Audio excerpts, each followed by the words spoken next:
யாருக்கும் தெரியாத கை தூங்க. எஃப்ஐஆர் முதல் தகவல் இருக்கே அப்படின்னு தெரியாத கை தூங்க. எனக்கு தெரியாதா இன்னைக்கு முன்னாடி எஃப்ஐஆர் ஆகிடுச்சு. வாழ்க்கையில முதல் முறை ஒரு எஃப்ஐஆர் ஆகிடுச்சு. முதல் முறை எஃப்ஐஆர் ஆனா இது முதல் முறையா காவல்துறை கைதான கை தூங்க.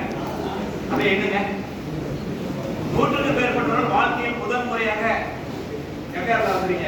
தோர கை தூக்கி அதிகமான எஃப்ஐஆர்களை பார்த்தவர் திருக்குறள். 100க்கு மேலே செஞ்சுரி போட்டவங்க திருக்குறள். டபுள் செஞ்சுரி போட்டவங்க வந்துடலாம். டபுள் செஞ்சுரி போட்டவங்க வந்துடலாம் தெரியுமா? நான் தான். மூன்றாவது இடத்தில் தர்மேந்திரன்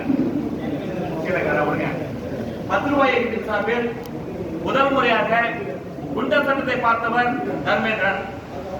வேலூர் மாவட்டத்தை இதுவரைக்கும் 10 ரூபாய் பொறுப்பாளர் மீது 3 குண்டர் சட்ட வழக்குகள் பதிவு செய்யப்பட்டிருக்கிறது.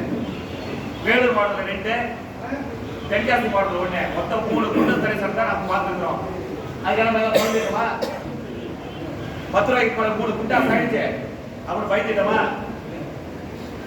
என்ன ராணுவ வீரர் செல்வகுமார் அப்படி பாசமா சிரிக்கிறீங்க.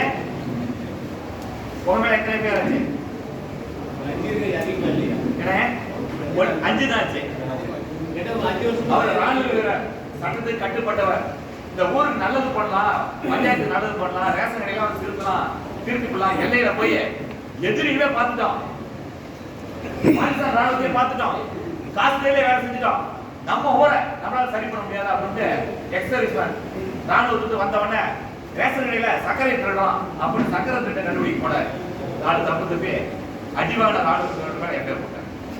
பஞ்சாயத்து சரி பண்ணலாம்னு போனாரு, 4 எஃப்ஐஆர் ஆச்சு. இப்ப 10 ரூபாய்க்கு மாநில துணை போச்சு. நம்மளால வளைச்சு எஃப்ஐஆர் பண்ணிட்டு இப்பதான் முழு வேகத்துல வேலையை ஆரம்பிச்சிருக்காரு. இனிமேல் வீடு கட்டும் திட்ட கூட தான் எஃப்ஐஆர் தான், கழிவறை திட்ட கூட தான் எஃப்ஐஆர் தான்.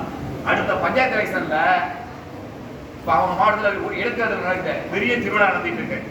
அடுத்த உள்ளாட்சி தேர்தலில் விழுப்புரம் மாவட்டத்தில் எந்த திருட்டு பயனும் எலெக்ஷன் நிற்க மாட்டோம். ஏன்னா போட்ட காசை பஞ்சாயத்து எலெக்ஷன் எடுக்க முடியாது. செல்வகுமார் 10 ரூபாய்க்கு பார்த்து எஃப்ஐஆர் முதல் தகவல் இருக்கை அப்படின்னா என்னன்னு தெரியாது அப்படின்னு